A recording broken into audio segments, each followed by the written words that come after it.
debería haber en el Banco Central más divisas de las que hay hoy para cubrir esos depósitos. Es decir, la crisis es tan grave que ya hay menos divisas de las que debería haber. Se cambiaron las especificaciones originales de la dolarización para hacerla más blandengue y que esto se pueda tener dentro de una legalidad. Si se toma en cuenta los movimientos de la deuda, tenemos un hueco de 7.000 millones de dólares. Esto es lo que tenemos que hablar hoy, porque ese hueco de 7.000 millones de dólares en una economía dolarizada significa que inexorablemente el sistema financiero va a tener una caída de depósitos. Y una caída de depósitos es implosiva, como en Grecia. Y aquí lo digo responsablemente, no alarmistamente, la economía ecuatoriana tendrá recesión el año 2016. Y si no se adoptan ya las medidas que hay que adoptar, la recesión será mucho más grave el año 2016. La recesión será mucho más grave el año 2016. Suben los créditos. ¿Qué quiere decir, señores? Que la banca se está quedando sin liquidez, porque ha dado créditos sobre depósitos que no está tomando.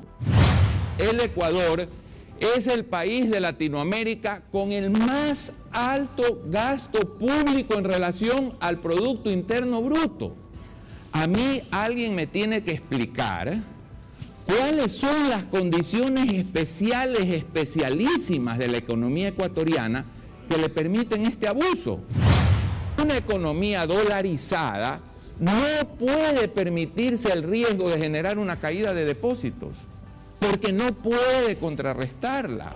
Y hemos hecho todo lo posible para que ese riesgo se dé. Hemos aumentado el gasto público, pusimos 5% de impuesto a la salida de capitales, que en realidad es un impuesto a la entrada porque nadie trae.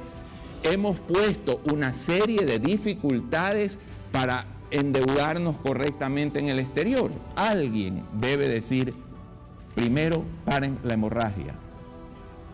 Y la hemorragia es el gasto público, que está compuesto de gastos que no deben darse y de exceso de tamaño del sector público.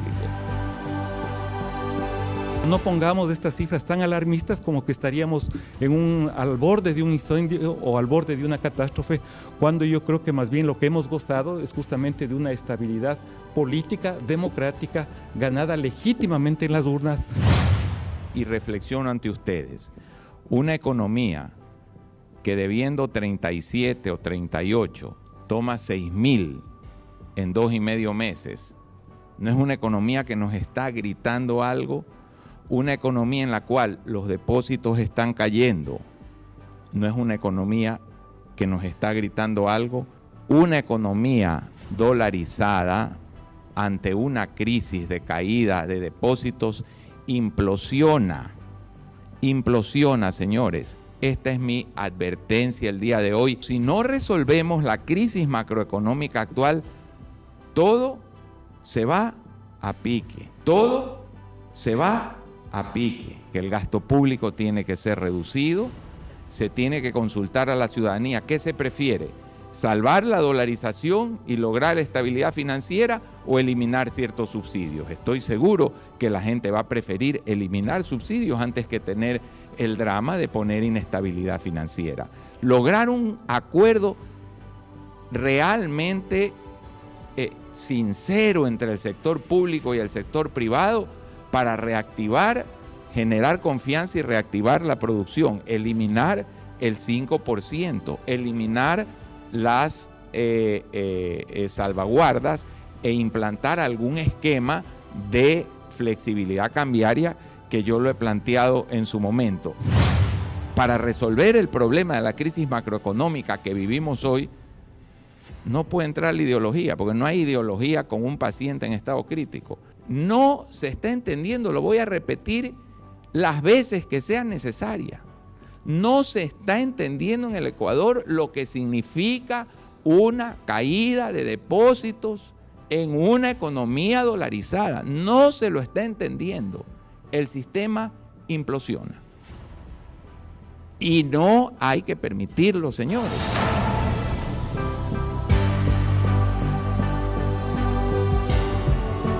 Tan es evidente que sí hay política cambiaria, que las importaciones son mucho más caras hoy que hace 2 años o 3 años. Es decir, sí ha habido un ajuste, porque a través de la política arancelaria se ha afectado el costo de las importaciones. Lo que no se ha hecho es buscar algún arbitrio para que el sector exportador tenga compensación. Se cambiaron las regulaciones iniciales. ¿Sí? Se flexibilizó para que se pueda sacar liquidez de la reserva. ¿Sí? Se fue al Banco Central y se le dijo: el oro es mío, soy Estado, el oro vale más, deme la diferencia, sin vender el oro, y después se prendó el oro. Eso no es prudencia. Bueno, yo lo considero así. Por eso es que el momento en que viene una crisis nos caen los depósitos, porque no tenemos ya liquidez de reserva. Y la caída de depósitos va en picada y es muy grave. Por favor, está generando una situación sumamente grave en el país. Está generando una situación sumamente grave en el país. Yo quiero puntualizar ciertas cosas. Con las teorías del presidente Correa, las empresas de seguro no deben existir. No deben existir. Un país dolarizado, si se entiende la dolarización, si se entiende el golpe que el petróleo le puede pegar al sector externo y cómo ese sector externo puede afectar al sector financiero, un fondo petrolero no se puede eliminar, porque no era un seguro para la caída de un meteorito en Guayaquil, era un seguro para algo que iba a pasar, más aún cuando se había alcanzado el más alto precio histórico, que fue el del año 2008.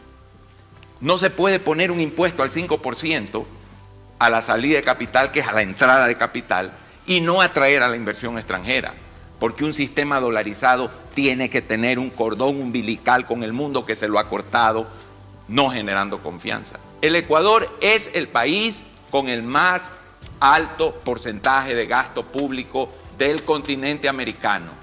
Más alto que Bolivia, más alto que el Brasil, más alto que Argentina, más alto que todos. Y el presidente ha hablado de que esos fonditos no sirven. Esos fonditos los tiene Chile para el cobre. La señora Bachelet es tonta.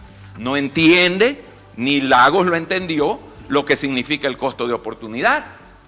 Pero cuando el cobre cae, Chile no está en un problema como el que está el Ecuador. No pudo el Ecuador haber desmantelado ese fondo. El país de hoy tiene una crisis porque está en recesión, pero no y los depósitos monetarios están cayendo. Economista, el país de ayer, cuidado, cometemos error. Señor, si analizamos el presente, yo estoy en una debemos crisis tener en la cabina, contexto de la historia. Yo hablo de mi emergencia o voy a llevar el avión al desastre. Cuando hay una emergencia, hay un protocolo. Cuando hay una junta médica porque existe un paciente grave, hay un protocolo. Pero el avión también tiene un histórico para realizar los vuelos. Si usted se pone a hablar del histórico, mi querido Rodolfo, lo va a estrellar. Del histórico habla después. Salgamos de esta crisis. Muy bien. Evitemos un colapso del sistema. Rivera. Vamos a lo que él ha dicho de que le enseñaron en macroeconomía. En macroeconomía no le pueden haber enseñado a tomar riesgos suicidas. Y en una dolarización, no tener la liquidez suficiente es un riesgo suicida, porque los depósitos del sistema financiero, la banca está solvente, y con todo respeto, no es porque el gobierno ha hecho que eso suceda, por la prudencia de la banca que tantas veces se le insultó. Creemos que las ventas están subiendo, creemos que no se está despidiendo gente en el Ecuador, creemos que no hay una asfixia del sector productivo, no entendemos lo que está pasando en el Ecuador. El medio circulante, aquí lo dicen, las captaciones de los bancos, 10% de decrecimiento interanual. Quiero que a mí me digan qué teoría macroeconómica, qué teoría bancaria puede decir que no va a haber una fuerte recesión con una caída así del medio circulante. ¿Y por qué se produce esa caída del medio circulante? Por ese déficit fiscal que presiona la balanza de pagos y que al presionar la balanza de pagos desmonetiza la economía. Así funciona una dolarización. El país conoce cómo soy mis principios. Con el discurso del presidente y el de Patricio, no viene nadie a invertir en el Ecuador. Y un país dolarizado, si no tiene inversión extranjera, maximiza el riesgo de un golpe como el del petróleo. Por eso sostengo que la crisis que vivimos ha sido causada por un conjunto de políticas que debilitaron la situación del país para absorber cualquier shock externo. Hoy digo que la recesión va a ser muy seria, que muchas empresas van a cerrar, que va a haber desempleo y que eso afecta a los más pobres. Hoy digo que la recesión va a ser muy seria, que muchas empresas van a cerrar, que va a haber desempleo y que eso afecta a los más pobres.